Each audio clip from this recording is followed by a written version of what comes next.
Well, Uncle Scary can be pretty menacing. Well, this time the gloves are coming off. Those things. Probably that giggling girl wants to learn it the hard way. Well, so be it. I have to deal with this. And as for those puppets, they failed miserably. I know some things.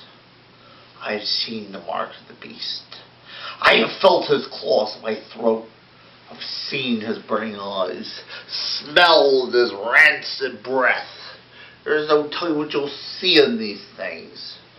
More scares, more frights, more terrors than can shake a stake at. A lot of great scares, a lot of awareness. But now, on to tonight's feature.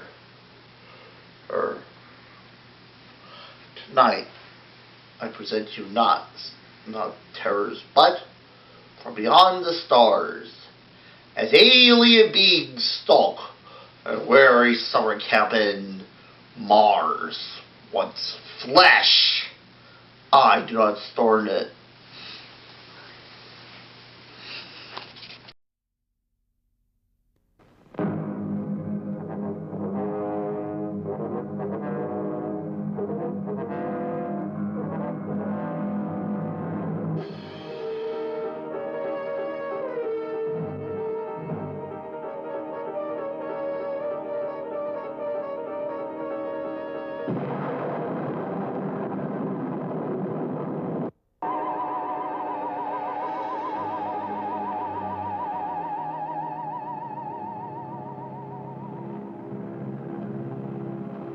This is Washington, D.C., and in the files of the Central Bureau, there is a story so strange in its implications that it defies ordinary classification. It is the story of a handful of people who, in the course of one desperate night, held back a wave of panic and pandemonium. It began after sundown, time 7:15. As Flight A Coast Patrol from Travis Field was returning to base, when the nightly Air Force transport pointed north toward Japan via the Great Circle route. While at sea, the Navy and Coast Guard maintained their usual round-the-clock vigil. And from the equator to the Arctic, the radar network swept the skies with eyes that never sleep. Time 7:19. An unidentified object was picked up 200 miles southwest of Point Barrow, Alaska. 7:27. Unidentified object confirmed at Fairbanks, Alaska. Heading south-southeast, 170 degrees. Height, 75,000 feet. Estimated speed, 5,000 miles per hour. White warning. 7:39. Unidentified object 200 miles due west of Vancouver, British Columbia. Course 170 degrees. Height 60,000 feet. Estimated speed down to 3,600 miles per hour. Yellow warning. 7:54. First interceptor flight airborne. Point of interception, 80 miles due west of San Francisco, California. 7:55. Unidentified object past point of interception. Red warning. 8:11. Morro Bay, California. Height, 50,000 feet. Estimated speed, 2,000 miles per hour. 8:15. Santa Monica, California. Height, 10,000 feet. Speed, 1,200 miles per hour. 8:18. All traces of unidentified object gone. Red warning lifted. By 8:25 at the Los Angeles branch of the Communications Commission, reports of strong interference with radio and television reception began to pour in from the beach area. The monitors went to work immediately.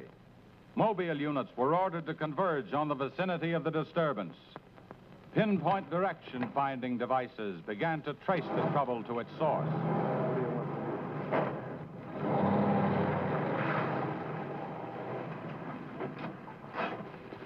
This is Mobile 1, Hazen speaking.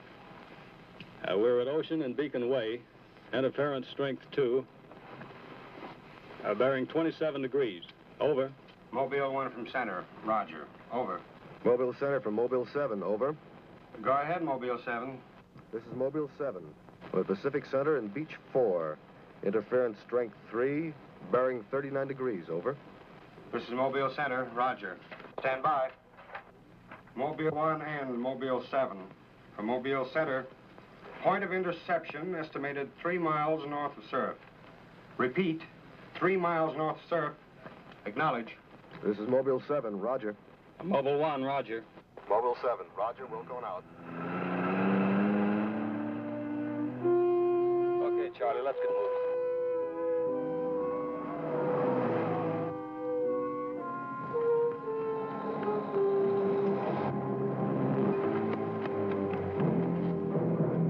Yes, what is it? Take me to a phone quick. I need an ambulance. What's the matter? My husband and Pete out there in the picnic grounds just above the beach. They've been hurt. Well, this is a communications car. I'll phone it in from here. I'm Mobile 1 to Central, over. Did you make that out, Charlie? Not a word. I'm Mobile 1 to Central. I can't reach you. Repeat. Well, they must be getting us all right. I'm Mobile 1 to Central. Have an ambulance sent to beach at Surf. Emergency. 2 men hurt. Acknowledge. Roger and out. I'm sure they'll be here soon now. Tell us what happened. Oh, this man, he just kept coming at us. It was awful. Who? I don't know. He was wearing a suit like a diver. Hurry, please. They're hurt. Charlie, you better wait here. I'll go down and take a look.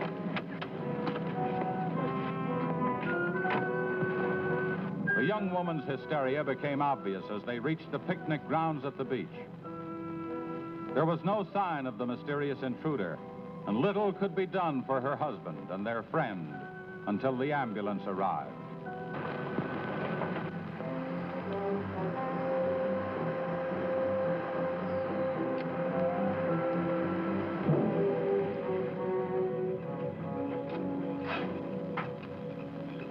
Hi, fellas. How are you doing? We're just taking another reading now. What happened down there? The police took the girl and one of the guys to the station. What about the other one? Well, he's on the way to the morgue. That was her husband. You're right on the button, Charlie. 44.7. Report back to Central if you find anything else. All right. Charlie, grab that portable and check the beach, will you? Got it right here. I'll pick you up right here in about an hour. Where are you going? Police asked me to drop by the station and sign a report. I'll see you later. If you don't, you know where to look for the body.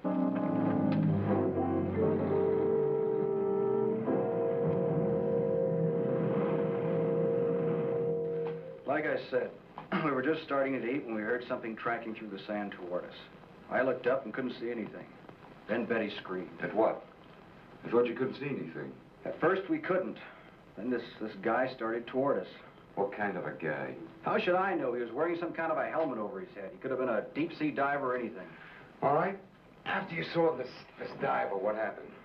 Well, we jumped up. Ed, that was Betty's husband, yelled at him to stop, but he just kept coming. I never saw anything like it. He didn't say anything. He just kept moving in. And then you say he attacked you. Well, we didn't give him a chance. Ed grabbed a piece of wood and took a swing at him. That didn't stop him. He caught the end. That's all I remember. Just because a man's taking a walk, there's no reason to slug him. Besides, you don't look like a guy who frightens so easy. How would you feel if somebody with a crazy helmet with pipes sticking out of it came at you in the dark? And look, I know this sounds crazy, but there wasn't any head in that helmet. No head. No head at all. It's the truth. I think you need some coffee. I don't want anything. It's all the same to you, Lieutenant. I've got to pick up one of my men at the beach. Okay, thanks for coming down, Hazen. Hope I didn't put you out. No trouble. So long. You too. All right, let's start at the beginning. How well did you know the dead man? And his wife? Betty and I went to school together. I knew Ed a year. How long were they married? About a year. Wasn't her husband a little older than she? I don't know. But you said you and Mrs. Evans went to school together. And you never discussed anything personal with her? She did mention he was older, yes. How much? 15, 20 years. What difference does that make? That wasn't too hard now, was it? Where do you live? 629 and a half East Palm Court. Why? That's where the Evans live, isn't it? Yeah, I board with them. You do, huh? Now, Mrs. Evans is a good-looking woman. What are you trying to say?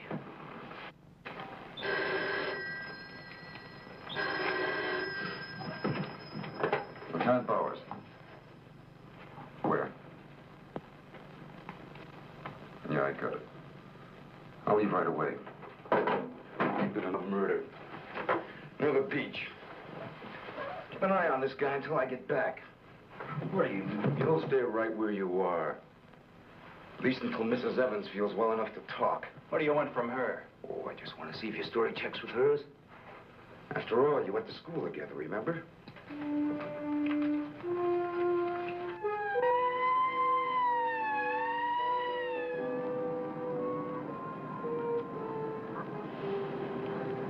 You say there were no witnesses, huh? None yet. Anything missing? I don't think so. The cash register wasn't touched. Get a breakdown of the inventory as soon as you can. What about fingerprints? The boys are working on them now.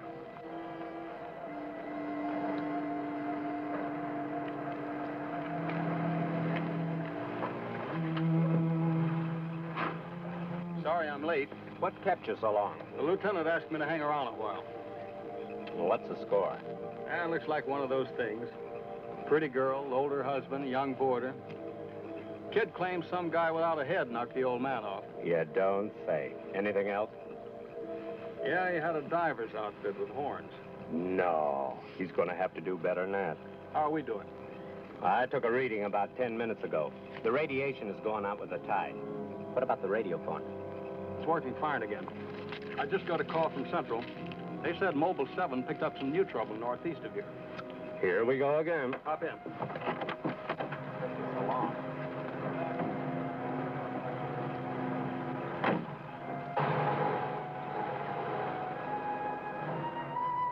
Who reported this murder? There he is there. He lives next door. His name's George Nelson. Hey, Mr. Nelson. Yes, sir. Come here, will you? I'm Lieutenant Bowers, homicide. You found this body? That's right. He must have just locked up for the night when this happened. How do you know that? Well, he usually does around this time. What were you doing here? I was sitting home watching the fights on TV, and all of a sudden the thing started acting up. What has that got to do with it? Well, you don't know this set. You know, it wouldn't work at all when I came home to supper. Then all of a sudden it cleared up fine. So I thought, well, I'll get set to look at the fights again, and all of a sudden out it goes again. So I thought maybe the battery station down here was overcharging the circuit, and so I came down to take a look, that's all. Hey, don't you ever quit work? What's up this time? Another murder? What are you doing here, Hazen? Same as before. Still trying to track down that signal interference. Say, does that stuff work on TV, too? Well, it has been for hours. What'd I tell you? What's the matter? Seems to set one on the blink. Well, at least we know we're on the right track. How'd you make out with that boarder? You're still sticking to a story. The guy had no head. Well, I'll be seeing you. So long. Right. Come on, Charlie. Hey.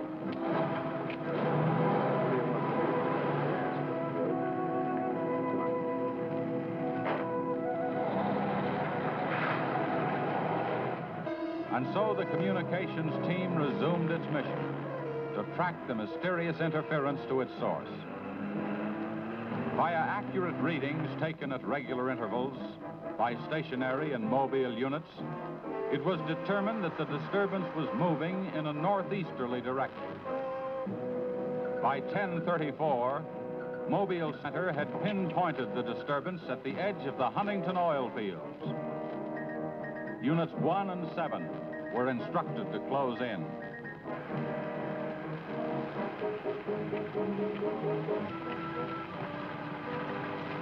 Hey, Charlie, do you see what I see? Yeah, the oil field. Let's hope our trouble's burning up. Well, there's only one way to find out.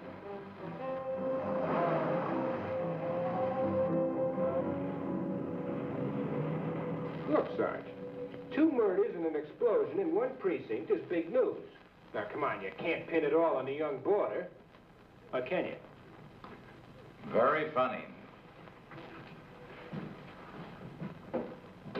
Yeah? I'm Hazen of the Communications Commission. Oh, the lieutenant's waiting for you. Thank you. Where's a wheel? You heard the man, Communications Commission.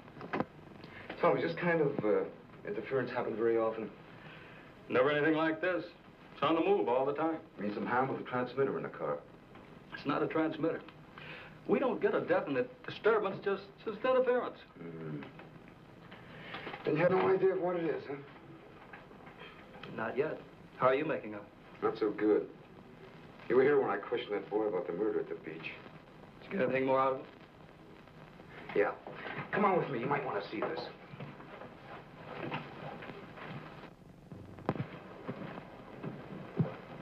Ah, I see you're just about done. Thanks, you can go now.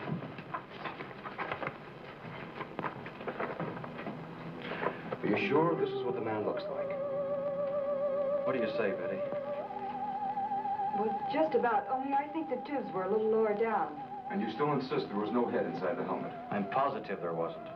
What about you? Well, it was dark. I couldn't swear to it. Thanks, that'll be all. You mean we can go now? Yeah, for the time being. Just stick close to home. I may want to see you again tomorrow. We'll be there. Come on, Betty. Kind of changed your mind about those two, haven't you? Yeah, I guess I have. Hey, Lou, bring in the old man, will you? Don't tell me you believe this story about this whatever it is. I know, it sounds as phony as it ever did. But, oh, sit down, will you, please? You're the, watchman at the Huntington oil fields? Oh, yes, sir. I've been with the company for over 22 years, sir. Yeah. Will you tell Mr. Hazen here exactly what happened? Well, sir, like I said before, I was just closing the gate for the night when I saw this fella coming up. I was never so scared in my life. Yes, go on. Well, it wasn't the man so much as the suit he was wearing. Well, he wouldn't stop when I hollered at him. He just pushed his way right in there through the gate and walked right up to the tank. Now, you carry a gun? Did you try to stop him? Oh, well, he was much too close to the tank. I was afraid to shoot. So I thought I might call for help. And just as I got to the shack, the tank blew up. Oh, you should see the sight. Yeah, sir, can you give us a description of this man? How would you say he was dressed? Well, sir, like I said before, he wore a sort of pliers, not outfit, with a helmet attached to it. How tall was he? Oh, he was a giant of a man. And he had tubes sticking out of that thing, that helmet he wore. Can you tell us what his face looked like? Well, sir, though he got pretty close to me, I could swear the man had no face. Now, if you saw this man again, would you recognize him? I mean by his outfit. Oh, I'll never forget that sight if I live to be 100, sir. Would you say this is the man? Wait, sure, that's him. Thank you very much. You may go now. All right, sir. Thank you. Well, Hazen, what do you say now? Beats me. The descriptions check all right. This could be some kind of flying suit. High altitude equipment. Yeah, that's what I've been thinking. Well, how do you explain that stuff about the missing head? No, we can discount that. These people were frightened. It was night. Nobody really took a close look at it. I guess you're right. But whoever he is, that outfit doesn't look like one of ours. Of course, he could have been dropped by parachute. You mean sabotage? We're checking. I think we better wire a report to Washington, see what they say. Oh, you can use our teletype. I'll tip off the LA police to be on the lookout for something unusual. Hey, wait a minute. What about the press? Oh, I don't think they know too much now. We better keep it that way for a while at least, till we find out whether our friend is still around here. Well, if he is, I think we can find him for you. My hunch is that he's carrying something around that's causing all this disturbance, whether he knows it or not.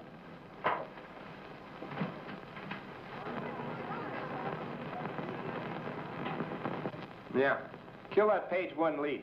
They let the boarder and the girl go. Hmm? How do I know? Maybe the lieutenant thinks that the guy in a flying suit knocked off the husband. Mm-hmm. Nah. No, not a chance.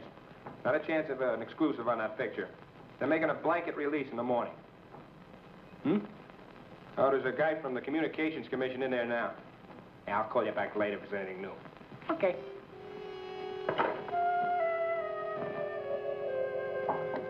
Come in. Sorry to interrupt you, Lieutenant. Yeah, what is it, Jim? There's a teletype cam for you. Oh, thanks, Jim. We're waiting for it. That was fast. Well, here's our answer. Looks like they never sleep in Washington. Says to contact a Major Andrews, care of Dr. Wyatt, director of the Griffith Institute. Hey, it's kind of late. Maybe I'll give him a call. While you're at it, I'll go out the car and check in with Central. Okay.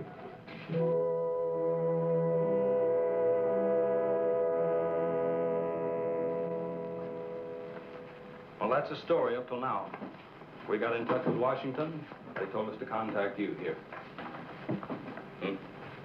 Very interesting. What do you think, Doctor? When I see something like this, I understand why you gentlemen might have thought sabotage was involved. Lieutenant, are you sure there were no traces of this saboteur, this X-man, found after the explosion in the oil field? Fire department went over every inch of the area. Didn't come up with a thing. Well, then there's a strong possibility that he might have perished in the explosion itself. I doubt that. We're pretty well convinced this man is carrying something that's responsible for all the signal interference. According to the last report I got, there was a definite disturbance about 3 miles east of the oil fields, sometime after the explosion. Well, then, if he's alive, you should be able to keep an accurate check of his whereabouts. Not that easy. As a matter of fact, we lost contact about 3/4 of an hour ago. Maybe he realized you were trailing him and got rid of whatever he had that was causing the disturbance. In that case, there's nothing much my department can do to help you. I guess it's up to us. Unless you have some suggestions. Well, let me think out loud for a minute. It might just be that what we've been talking about so far, and this phantom, as we'll call him, ties in with what the doctor and I have been discussing. That is very possible. I don't know whether you know it or not, but somewhere around 7:30 this evening, our radar networks picked up an unidentified object off Point Barrow, Alaska. They traced it clear down to Santa Monica before they lost it. Santa Monica? That's where we first picked up our radio interference. Yeah, right at the scene of the murder. Well, then, if all these things tally up, we've got some idea of how our man got here. You mean that he came in some plane? In that case, somebody would have seen it land and take off again. Or did it crash? No. No, we don't think it was a plane. No rocket or jet that has been built so far can attain the speeds of 5,000 miles an hour, particularly for such a great distance. And maybe we're on the wrong track altogether. Couldn't your unidentified object have been a meteor? They travel at a terrific speed. Yes, fast enough for most of them to burn themselves out the moment they hit the Earth's atmosphere. And did it occur to you that meteors are not very likely to travel horizontally, all the way from the North Pole to California? Well, if it wasn't a meteor, or a flying missile of some type, how do you figure this phantom ties in? We're not sure that he does. I don't care what you say, but it doesn't make sense to me. Anybody trained in sabotage would stay undercover. This guy's walking around in a monkey suit, killing people. Excuse me, Dr. Wyatt. Is there a Lieutenant Bowers in here? Oh, yes. What is it, miss? There's a Mr. Wakeman from the Chronicle here to see you. Wakeman here? Now, what does he want? Well, there's only one way to find out. Before you go, Lieutenant, I don't believe you have met my assistant, Barbara Randall. Well, hello. Hello. It's Mrs. Randall, Lieutenant. I'll be right back. Barbara, you know the Major. Of course. And this is Mr. The Communications Commission. How do you do? Well, I see you are working a little later tonight than usual. Yes, my husband's teaching a late class, and he won't be able to pick me up for a while. Besides, I had some work to do in the lab. Well, at least you'll have lots of company. All right. So I shouldn't have come up here. But I gotta get your angle on this Beach murder. And your whole department is shut up. Look, Wakeman, will you stop bothering me? There's nothing to say. If you got an exclusive story from that Evans Damon or Board, then you know as much as I do. Yeah, but that still doesn't explain anything about the guy without a head. Come on. Who is he? Your guess is as good as mine. You mean you let those 2 kids go without knowing that? I don't buy it. Well, I did. Well, then you must have an awful good reason. I bet you're trying to tie it in with that other murder. All right, Lieutenant. Don't tell me. I'll get my story somehow. Oh, if you want to know how things turn out, read the Chronicle in the morning. That's right. Now get in touch with Charlie in Mobile 1 and have him call for me here. Okay, honey. Well, did you come up with anything? No, we're just briefing Barbara here. It's just amazing the way you've been able to put these things together. Don't kid yourself, Mrs. Randall. It seems the press knows as much about it as we do. Well, let's hope they don't come to the same conclusions. A few lurid headlines, and every fool in the country will be seeing phantoms in spacesuits and men from Mars all over the place. Yes, I can imagine. And mass hysteria is difficult to check once it gets started. That's why we've got to move fast. Well, from the looks of things, I guess it's up to me. I'll be in touch with you as soon as I hear anything. See you. By 12:30 a.m., the dragnet was in operation. Mobile units patrolled the streets and countryside. They covered an area 35 miles square. Special and sensitive equipment was prepared for action. Everyone on the job was ready to move on the first signal from the Communications Commission. Monitor Corona to Mobile Center, strength 4, Brickyard at 160th, moving toward oil fields. Contact your units. Over and out. Units 1 and 7 from Mobile Center. Units 1 and 7 from Mobile Center. Strength 4, interference at 160th in the oil field. Moving due east. Close in.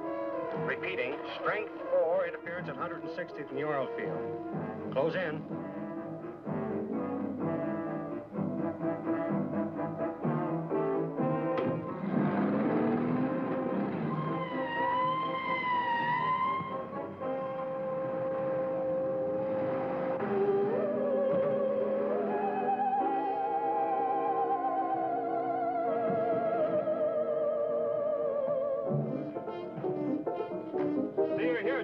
Just got here, trying to set this up.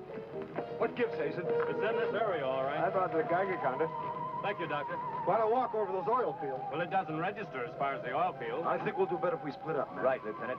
You two go that way. Lieutenant, out here. Vince. Joe, you follow him. Come on, Doctor. And you? Oh, forget it.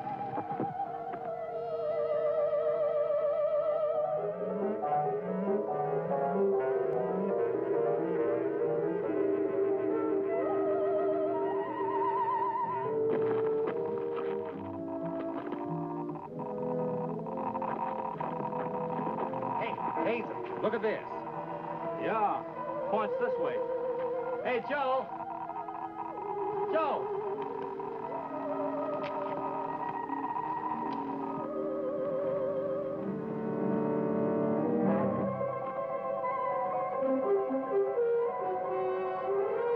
Hazen. Hey, Hazen. 603. Going strong. That's it, Doctor.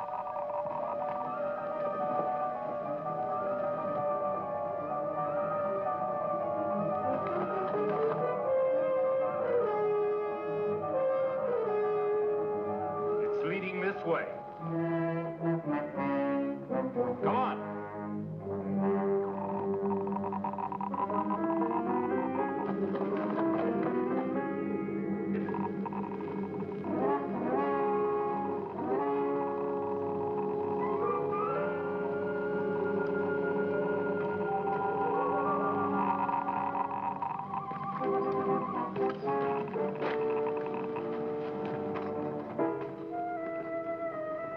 It's this way. Come on.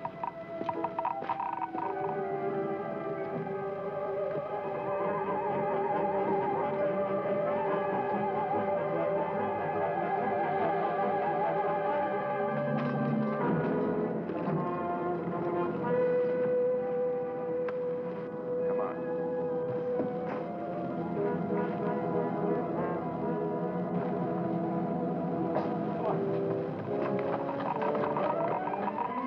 Strong. Good. That's right. Checks with me. Sure does. He's here. We saw him. There he goes. Come on. Chris. Gotta be around here somewhere. Yeah, we gotta get on the roof. Vince, go get a ladder. Look out! Let's cut him off! Come on. They're on here.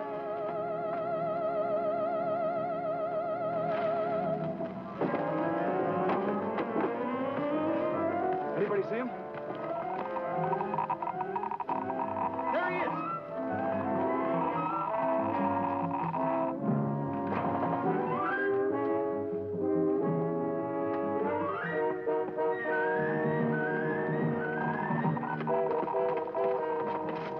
Cut him now. We'll give you 10 seconds to come out of there, starting now. 1, 2, 3, 4, 5, 6, 7, 8, 9, 10. We're going in. A couple of you guys cover the door. Come on.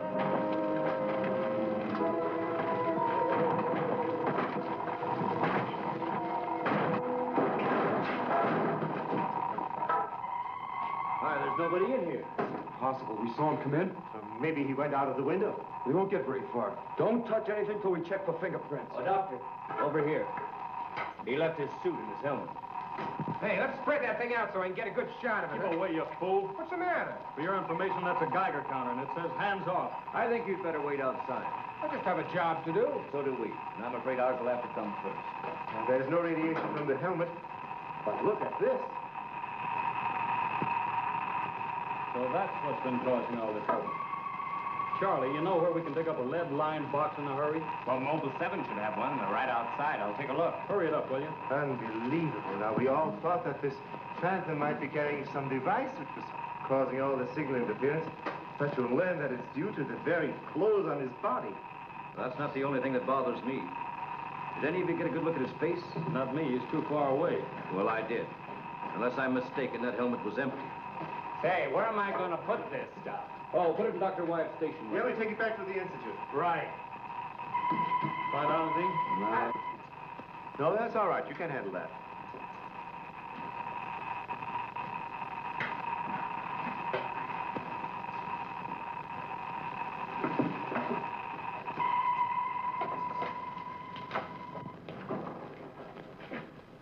Any luck? Not a sign of him. The boys are still searching the grounds. For what? Nobody knows what he looks like without that outfit. I'll bet on that, Major. The reporter got a flash picture of him, and I just happened to borrow that film. It's on its way to headquarters right now to be developed. Good. Send us a print as soon as you can. Sure. Lieutenant, are you sure you don't want to come with us? We want to make a few tests at the lab. I'd like to, Doctor. Would you know the situation? I gotta get that guy. Let me know how you make out, will you? Yeah, we'll do that, sure.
We were just on our way home when we saw you drive in. Good evening, Barbara. Hello, Bill. I see we got here just in time. Anything new?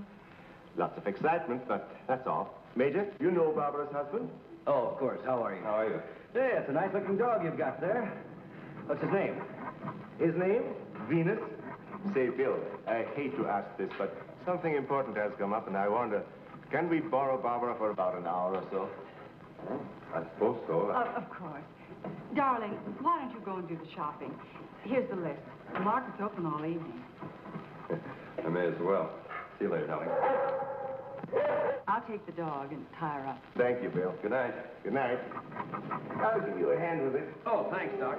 Easy now. Look out for your fingers. All right. Look out now. Don't drop it. Venus, come back here! Venus, come back here!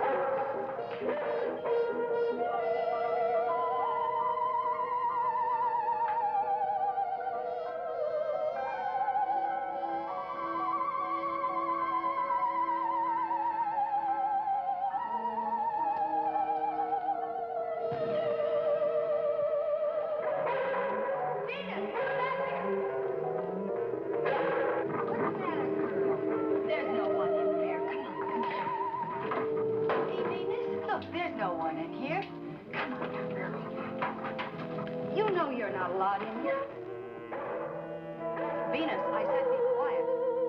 Come on, girl.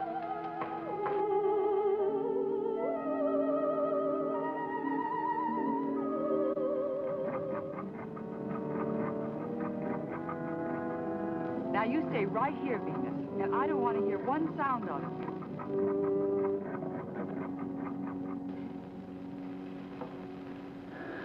You were right, Doctor.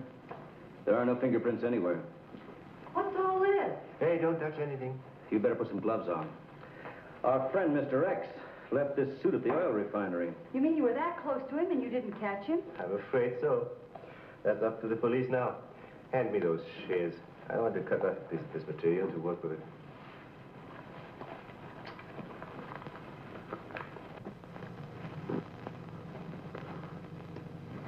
Say, you better have those sharpened. But I just bought them. Well, Here, try this knife.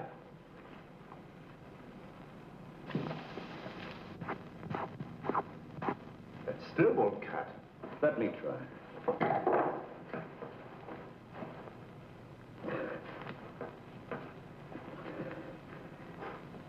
This stuff is tougher than nylon. Why don't I try it over a Bunsen burner?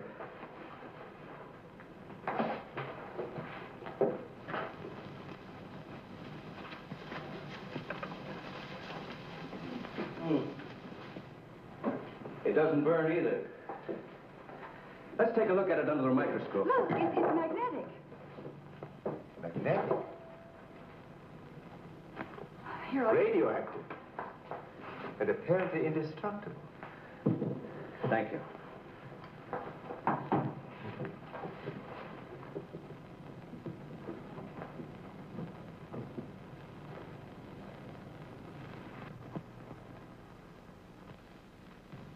What's the matter? You tell me. Take a look at that weed.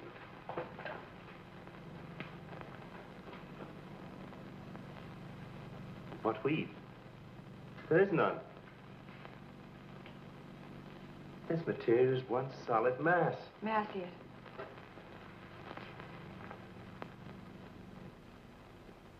Why, you're right. It must be some sort of plastic. No. I'd say it's a metallic substance of some kind. Well, I've seen a lot of interesting alloys, but never anything like this. Let's try an acid test. All right. Go ahead. Careful now. We'll only take a drop or two. It repels acids like a raincoat repels water. Why, there's no reaction. Well, Major, this looks as though we were going to be here for a long time.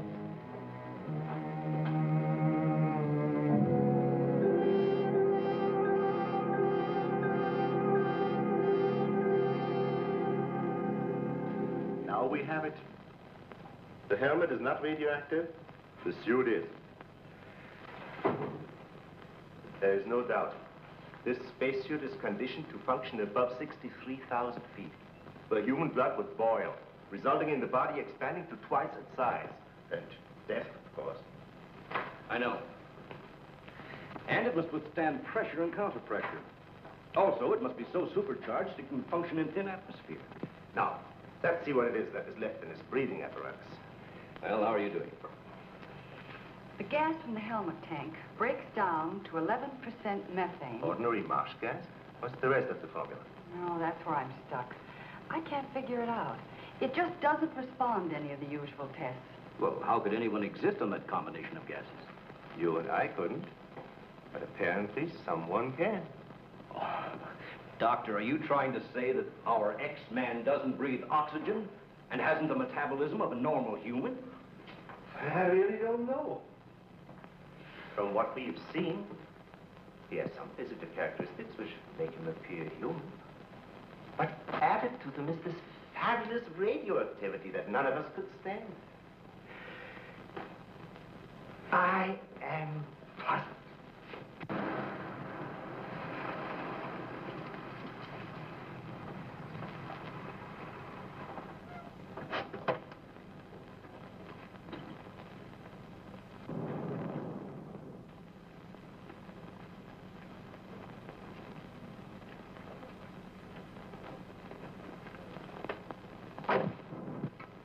I think the answer lies right here in this helmet. Obviously, he needs it to survive. Otherwise, he wouldn't have risked wearing it where he was sure to be recognized. As it is, he only took it off when he was cornered. Well, if what you say is true, how can he exist without it now? Let me put it this way. It's like a patient in an iron lung. Sometimes one can be removed for hours at a time without any ill effects. Exactly. And I think the same principle applies here. And that means sooner or later, he has to get his breathing apparatus back or die. I don't understand. Well, I've got an idea. If we were to return this whole outfit to where he left it, he might be tempted to come back. Dr. Wyatt speaking? Yes, he's here. No, thank you. Hello, Major. Still at it, huh? Mm-hmm. No, we haven't got a thing, no. The picture? Yeah, hold on. He says the picture the reporter took of our man didn't come out. I was afraid of something like that. The radioactivity must have burned the emulsion. Hello. No. No, we didn't find any fingerprints at all in his clothes. Did you find any? Oh, too bad. Hello? Will you wait there, please? We don't know what to make of this either. Have you heard from the communication boys yet?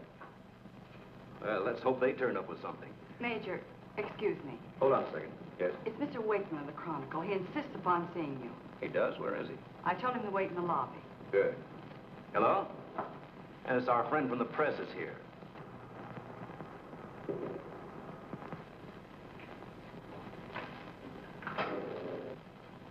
Don't worry, I wouldn't dare let anyone in on anything. At least not till we get something concrete. Right. All right, I'll see you later. Well, I guess I'd better see this newspaper man. Want to come along, Doctor? I think I will.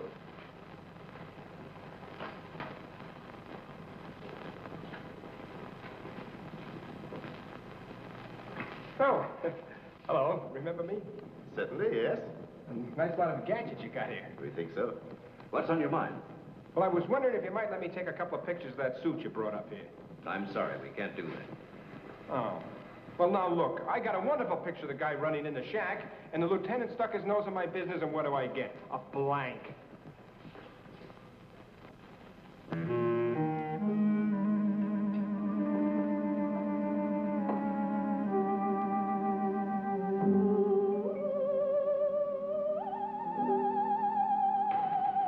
Is that you, Doctor?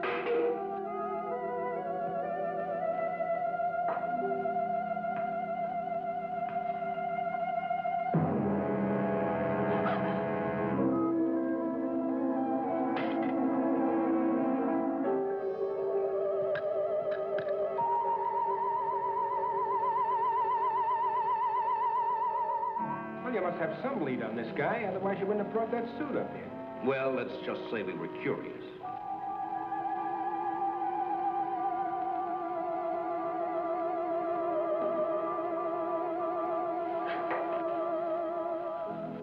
Hello, Bill. Are you back so soon? Isn't Barbara through? I don't know. If she's still in the lab, why don't you go up and see? Thanks, I will.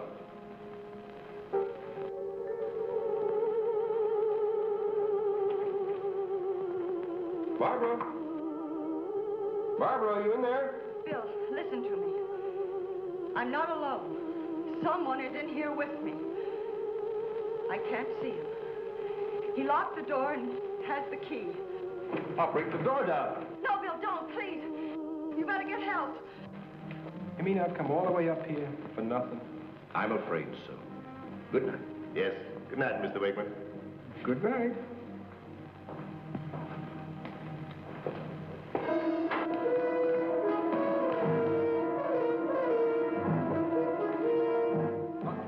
Major, come quick. What's the matter? What's the matter? Where's Barbara? In the lab. The door's locked and there's someone in there with her.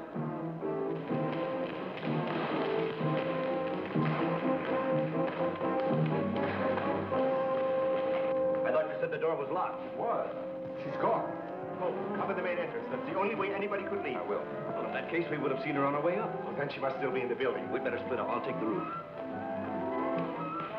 Barbara! Barbara! Barbara! Barbara!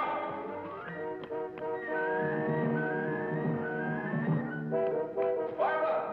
Barbara! Where are you? Barbara!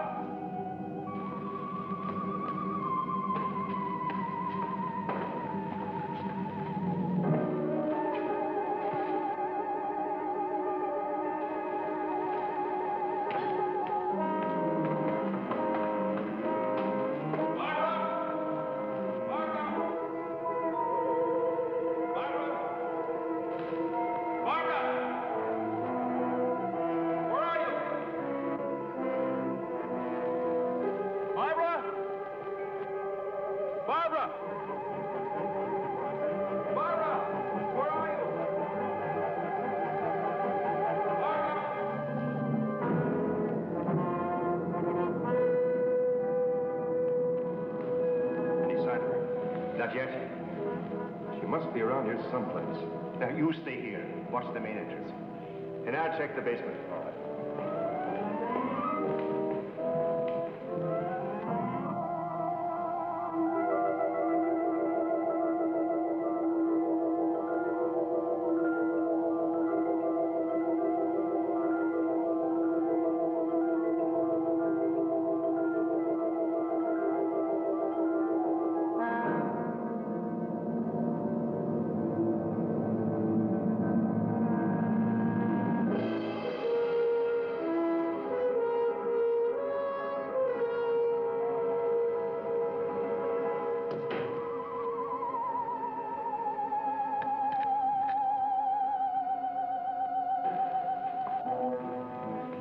She's not up there.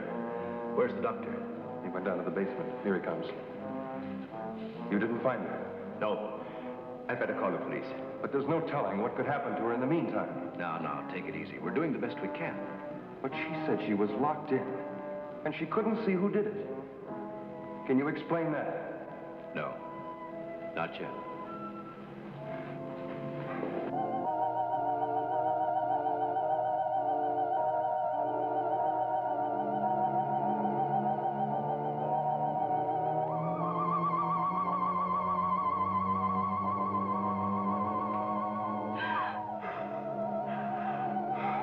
Who are you?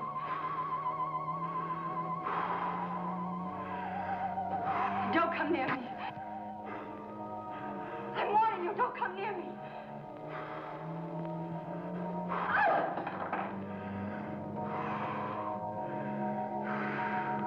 Don't!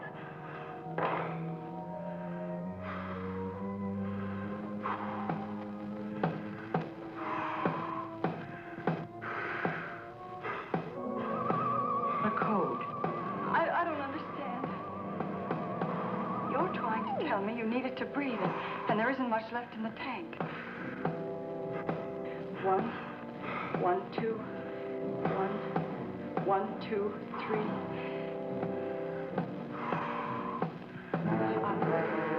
I'll write it down.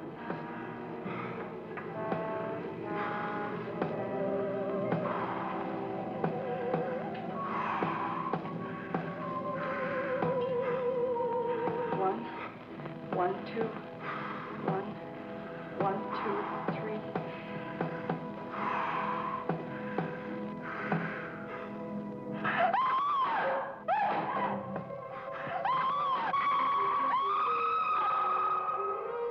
In the lab.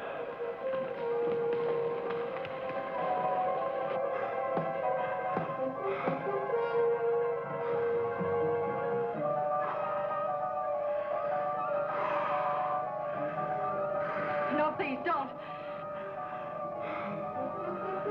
She's in there. Barbara! I can see it happening in the ultraviolet lab. I'm sure it's over. Darling, are you all right? I think so. I'm looking for him. I just saw him, so he must be in here.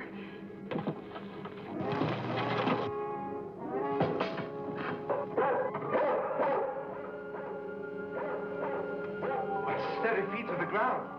He will be killed. Right, very good.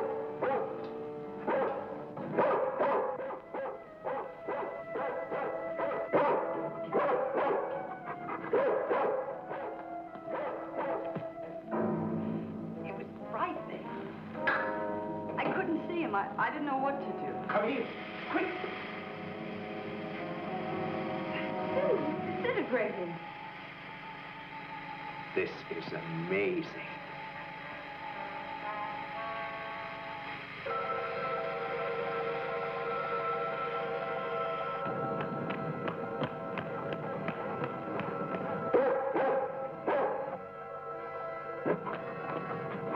Now, quiet down, Venus. Quiet down. Down.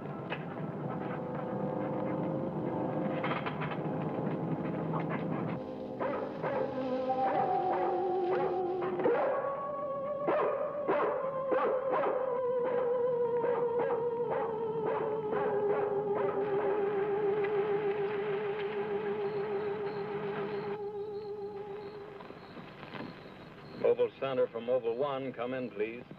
This is Mobile Center. Go ahead. Get hold of Major Andrews or Dr. Wyatt at the Institute. I want to talk to either one of them. I will do. Stand by, Mobile 1. Dr. Wyatt speaking. Oh, yes, Mr. Hazen. Yes, we're still at it. Lots and lots of excitement, but nothing definite yet. Have you anything to say? The trouble seems to be just about gone. We get a flash in the direction of the observatory once in a while, but I figure that's because of the outfit you're testing. Yes. Lieutenant Bowers ought to be here any minute. Of course. How long will it take you to get up here? Good. See you then.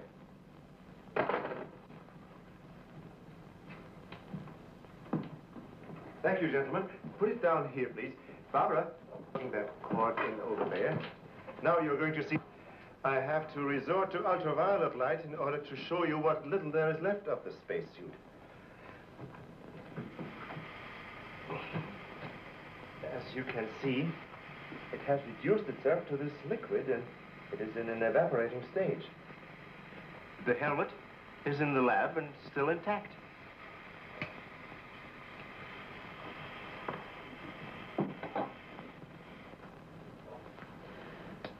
This is amazing. All the radiation in this suit would, well, it'd be fatal to a normal human being wearing it. Of course. And furthermore, our respiratory system could never simulate gases such as we have found in that breathing device. Well, then we have to assume our so-called X-Man carried his own atmosphere with him. Excuse me, but as a matter of curiosity, why do we refer to this thing as a him? I thought it was invisible. Under normal conditions, yes. Yet, Mrs. Randall did see the imprint of a large foot and a masculine hand under ultraviolet light. How do you explain that? I don't know, but the human body is composed of various elements with a carbon base. Like coal? Yes.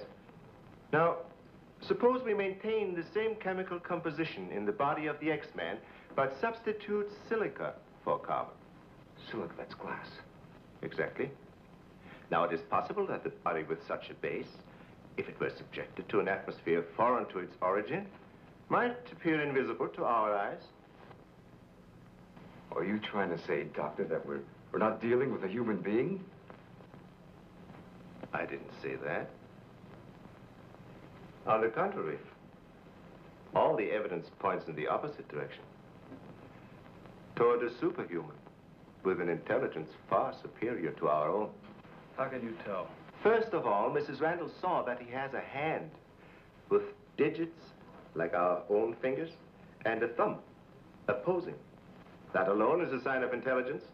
And he comes from a civilization that has developed adequate space transportation to enable him to travel to Earth. We have nothing yet that can reach even another planet in our own solar system. That could account for the unidentified objects picked up by radar a few hours ago.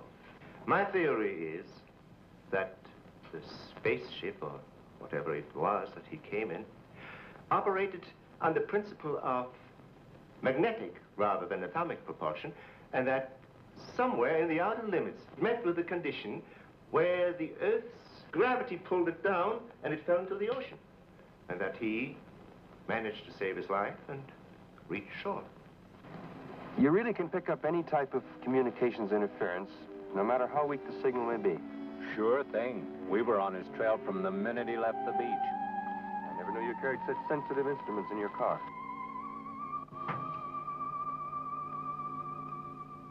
What you told us is very interesting, Doctor. But I've got to make an official report to headquarters. Are you willing to be quoted that the criminal we're after is a creature from another world? All I can say is, we know that our Earth is not the only planet capable of sustaining life in one form or another. You can quote that. All I've got to go by is some footprints in a hand. That isn't much. No fingerprints, no description, no nothing. And we're after a killer. Has it occurred to you that our X-Man has no apparent motivation for his acts, and might therefore not be an intentional criminal at all? You have a point there. Hey, wait a minute. Come to think of it, the young boarder we suspected, he did say that the girl's husband threw the first punch. So? So that could have been enough to provoke the strange creature. And the same could have happened at the second murder. Sure. But what about the fire in the oil fields? Evidently, our man sensed the presence of some gases, which he thought might be utilized in his breathing apparatus. Yeah, that could account for his presence at the oil refineries, where something went wrong, causing the explosion. Too bad he got wise to us and took off his uniform, or we'd have been able to catch up with him by now.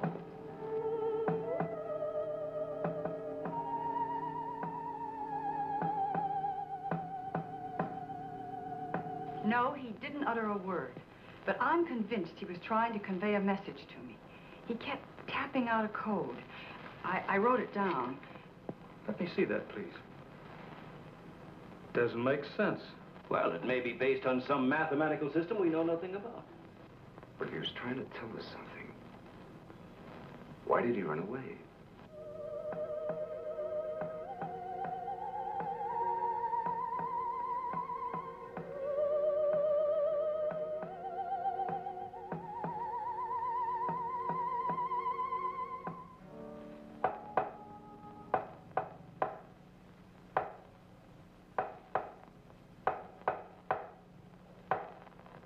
What do you think of that?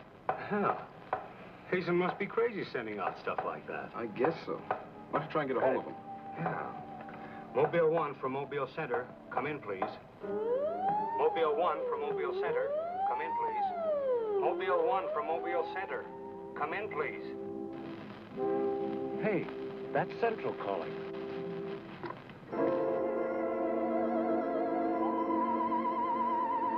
You better stay here by the car. I'll go tell Hazen. Yes, Colonel Powell. Of course, I'll mail you a complete report first thing in the morning. Yes, sir, thank you. Oh, and I'm awfully sorry to disturb you so late at night. Right, good night, sir. He's around here, this invisible guy. He was in the car. How do you know? I was talking to Randall outside when I heard Central calling. Before I could get over to answer, I saw the door open and shut by itself. He's desperate.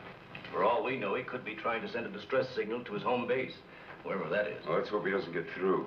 We've got enough problems with just one of those guys. Well, at least we know he's around in the vicinity, and it's obvious what keeps him around. Of course.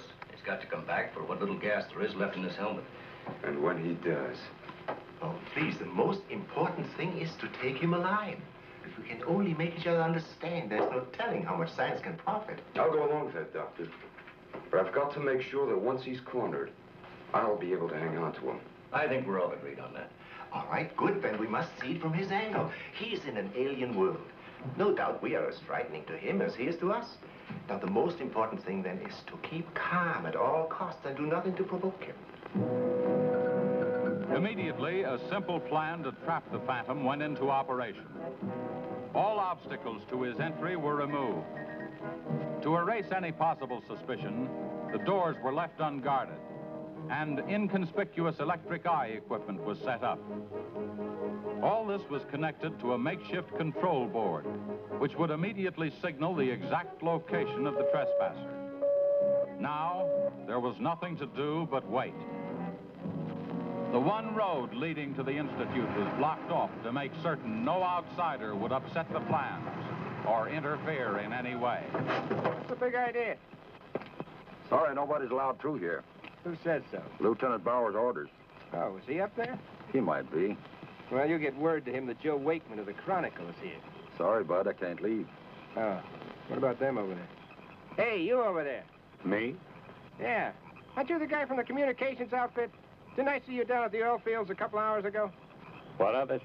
You got anything to do with this? Well, you'll have to ask Lieutenant Bowers about that. How can I if he won't see me? That's a good question.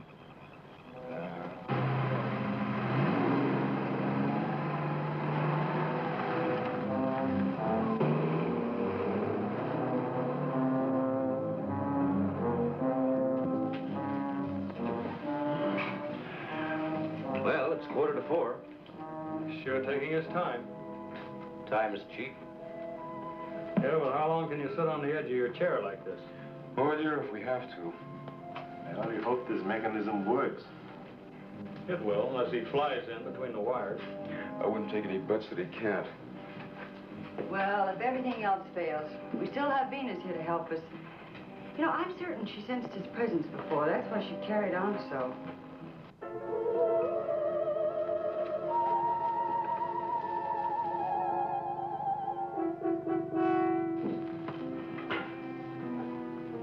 What's the matter, Lieutenant? Is this thing getting you?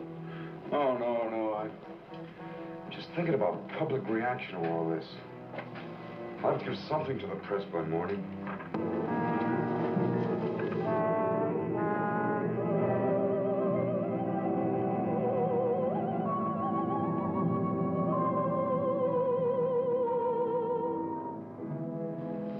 You know, ever since I was a kid, I wanted to be a pilot. Then after I got my wings and had 75 missions, I thought I'd seen everything. Now, after all this, I know I haven't seen anything. He's here. The back entrance. Let's head him off. Remember, now, take it easy. Don't crash.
Trying to do? Well, it's the reporter. Yeah, it sure is. What's going on around here? You guys crazy?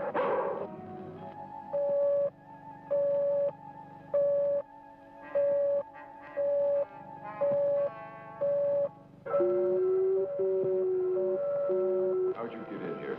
Oh, that don't make any difference. Come on, what's up? What's going on?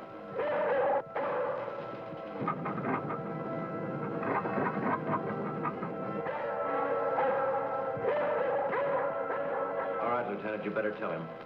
I'll reset the wires.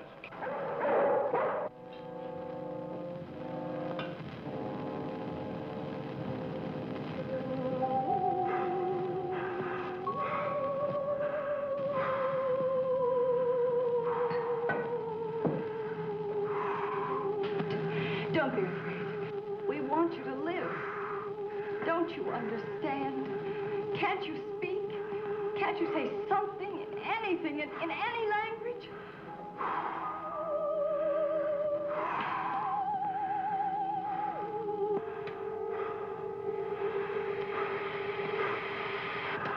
Listen, everybody. He's in the lab with me now. He's in the lab with me now. Venus, be quiet. The door is unlocked. Hurry, he's having trouble breathing. I don't think he can last much longer. And please, don't let Venus get at him. And walk in quietly. Quiet, Venus.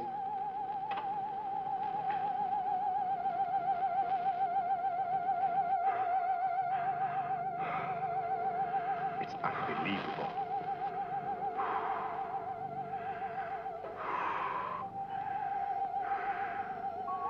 You see, there's nothing to be afraid of.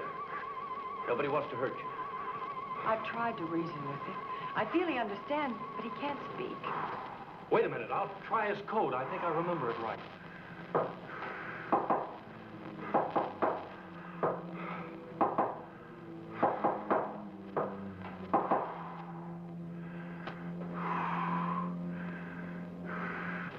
Better plug in the ultraviolet light.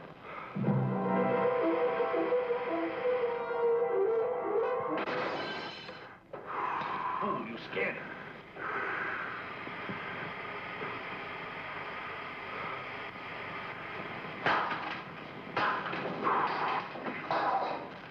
Look, there goes Venus.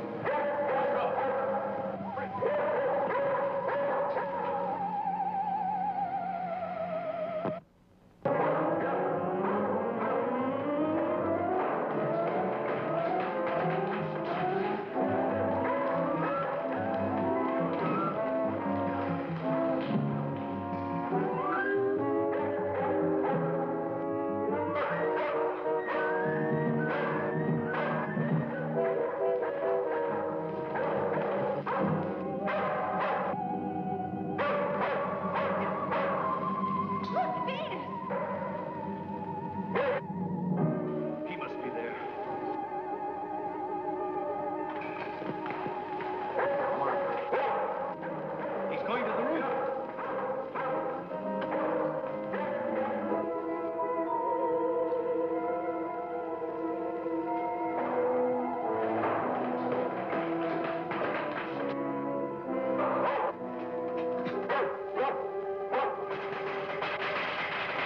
There, he's going up the ladder. Take this.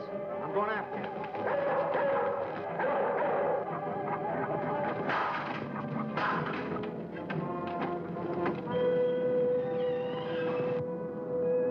The door. In here with a big telescope.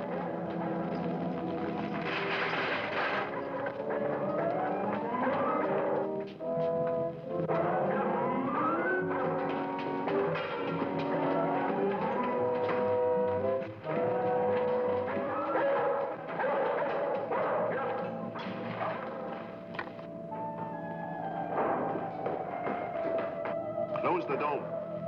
The switch is over there.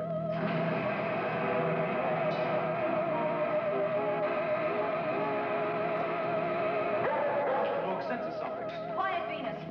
Well, if he's in here, he'll never get out now. Door was closed. This is what I've been waiting for. Please, Lieutenant. This is our last chance. We have to take him alive. Plug in the lamps. There's an outlet here.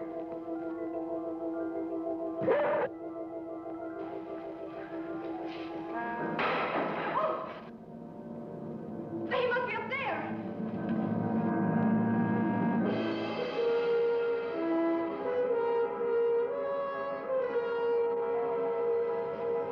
His whole body's gone. If I hadn't seen this with my own eyes. What do we do now? Stand back.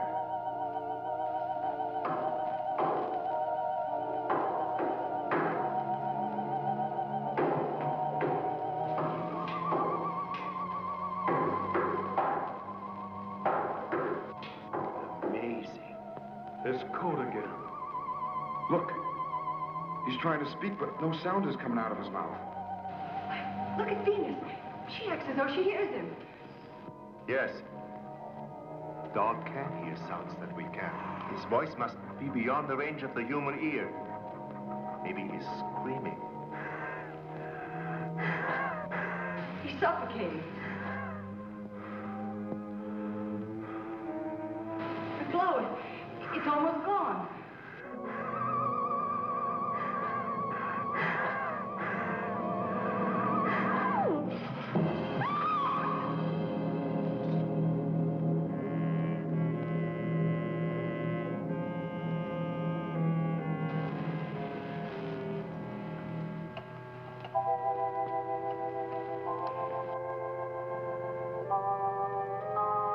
We won't need these lights anymore. In death, he has become visible as a normal body.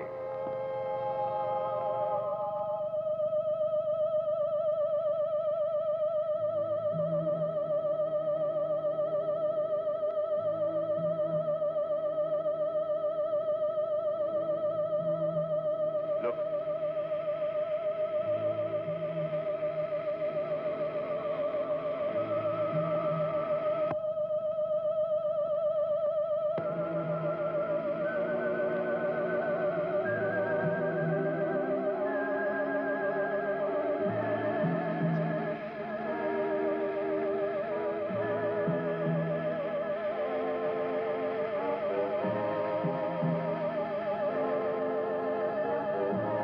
He is evaporating.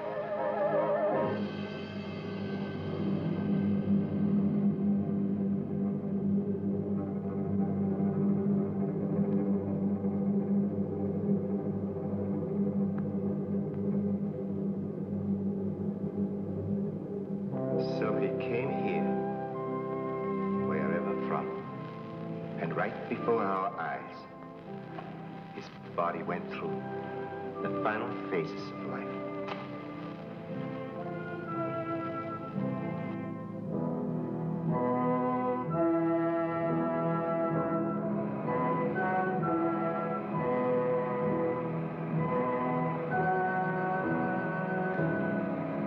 Well, it's morning.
Wow, it was too bad about that girl. She just ended up in a madhouse. Oh, as for that demon doll, it still wanders the earth, luring people into perilous situations. And as for her boyfriend, let's just say he's riding the celestial clouds. And now, I predict the future. You'll be back for more terror. Next week we'll present I Have a Clue, but it's going to be really scary. Anyway, this is Uncle Scary wishing you pleasant nightmares, everyone.